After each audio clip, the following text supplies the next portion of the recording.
All right, we got our quarterback of the future in Minnesota. JJ McCarthy will be hoisting the Super Bowl trophy within the next few years. And for the Twin Cities, Justin Jefferson has found his franchise quarterback, Kevin O'Connell. We can all rejoice in Minnesota because that is the only reaction that I'm seeing on social media is that the Vikings absolutely nailed the JJ McCarthy pick. How fortunate they were for him to fall to the 10th selection overall. We don't have to give up our future for him. And we get arguably the best quarterback in the draft, according to our very own Jack Weinberger. So absolutely no negative emotions here from a Vikings fan. Going to try and stay positive. But okay, so actually with the 10th pick, the Vikings take JJ McCarthy. And the reaction's pretty poor on social media right now. The reaction on my phone, as soon as we make the pick, I have a myriad of texts come in from so many different people just saying, so sorry for you. What are you doing? Ha, ha, ha, ha, ha. And I understand the stigma around JJ McCarthy. I've said it the entire time we've done these pre-draft processes here. There's not a lot of highlights on him, and yeah, he's not like an Anthony Richardson or a Trey Lance, an athletic guy or I'm like a dual threat quarterback that gets you excited with crazy physical attributes. He's a winner. That is the trait, literally the number one trait on NFL Network's on draft coverage was winner.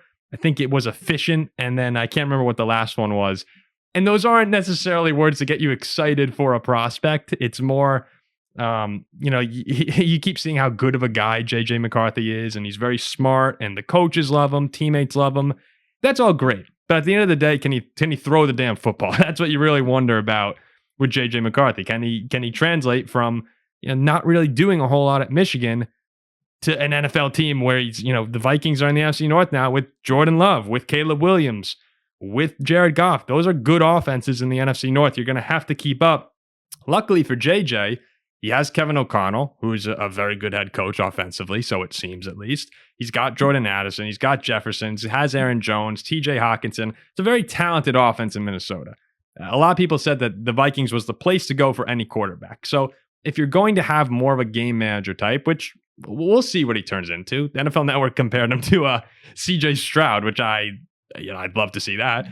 But if you're going to go anywhere, Minnesota was a great place to be. It's a situation where a young quarterback can thrive.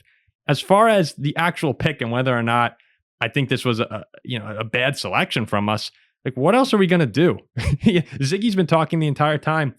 We can't just roll out Sam Darnold and call it a day. And if we didn't take McCarthy there, I'd rather have McCarthy than Bo Nix. I'd be really disappointed if the Vikings came out of the first round without a quarterback. You need to take some shots at finding your franchise guy now that Kirk Cousins is gone. Frankly, I don't think it will be Sam Darnold. Maybe he comes out and has a fantastic year with the weapons, but I'm happy they did something.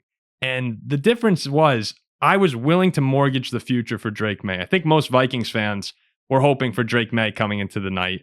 We would have gone 3 first-round picks for him. Some people would have given 4. I probably could have been convinced for 4. I know that's a lot. But I was willing to mortgage the future for Drake May. I was not willing to do that for JJ McCarthy. And what a lot of Vikings fans should be, at the very least, happy about is we didn't go and make some crazy, desperate move up to 5, where we give 11 and 23. We still have a pick coming up later tonight. Hopefully we could get a defensive player and start fixing up that unit where we have a lot of work to go. But we didn't mortgage the future for JJ. He's in a good situation. He's a good quarterback. The guy doesn't suck. Like I don't feel horrible about this pick. I'd rather have Drake May. I'd rather have the guys at the top. But at the end of the day, we didn't really give up that much. What we trade a 4th and a 5th round pick to move up and get our guy here, and hopefully it works out.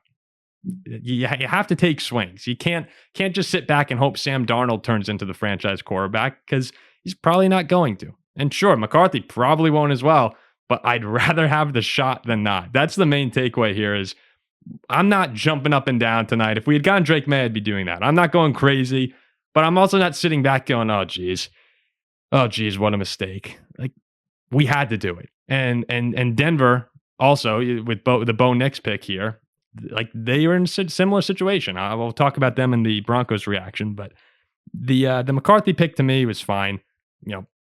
There is athleticism there, there's accuracy, and it's in a great situation. So I'm going to take that to the bank, and I'm going to try and stay positive tonight, because we at the end of the day, we kind of knew this was going to happen. And overall, we thought this was going to happen at 5. Most mock drafts had us losing the second first round pick to get JJ.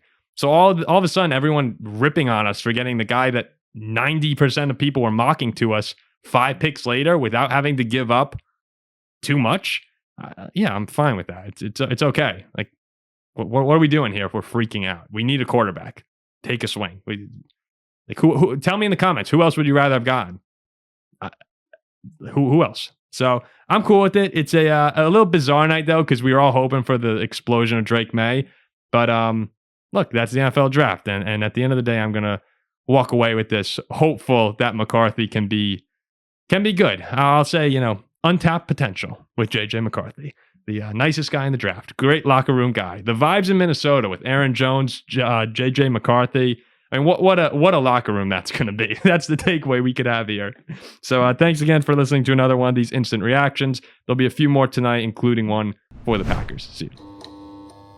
All right, we're going to add in the Dallas Turner pick. The Vikings trade up with the Jaguars to 17 and get arguably the best defensive player in the draft. I was in the middle of another recording, and my dad goes, "Hey, look at this," and here we are now nailing the pick there. Look, I have to say, this might be a pick of the night. Well, I know we're only pick 17, but ultimately this might wind up being the best selection in the entire draft. I think the Vikings walk away from this draft very, very happy. Like we needed so much help on defense. We needed a quarterback. We didn't mortgage our future for anything. And here we are with 2 guys. I mean, Turner, I'm so psyched about. And McCarthy, again, as I said earlier tonight, we didn't give up everything. So happy with that there. But this Dallas Turner pick, man, for someone who was mocked, I think I had him going 8th to Atlanta. Most people had him going 8th to Atlanta. To be able to get him with the 17th pick and really not giving up too much. I think it was a 3rd and 4th, a couple of those. A great night, really, for the Vikings. I know people are going to get on the McCarthy thing, but complete steal in Dallas Turner here. A dude who they're talking about right now, flying off the edge. They're saying the length is unbelievable for this guy. And again, at Alabama, dominated Alabama in the SEC, the best conference in college football. I think he looked a little pissed coming out too, which I like. He fell. This is definitely a faller. And so many times it seems like the Vikings miss out on those guys. The Eagles have been really good at hitting on these dudes who fall in the draft. I'm just thinking of Jalen Carter, especially last season. This is an awesome pick to get the SEC Defensive Player of the Year on board with the Vikings right now. We need a little help, but still, I mean, we need so much more help on defense. But what a great start. And it's going to be a little quiet the next, the next like 100 picks or so. I don't know when we pick again.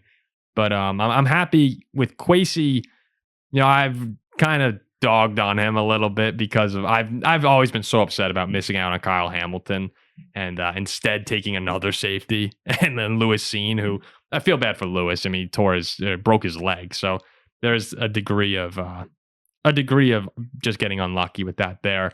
But that pick was just rubbed me such the wrong way. And then trading, wait, Ziggy's texting right now and saying he hates this trade. So I don't understand what Ziggy's talking about. But for Kwesi, I think this was a good draft where, yeah, he nailed the picks that he had to. He made the right picks. So I'll call this a win for the Vikings. An A draft feels high, but maybe an A minus. Like you give a B or B plus on the McCarthy, probably a B plus on the McCarthy pick, and an A on Turner. So an A minus overall night.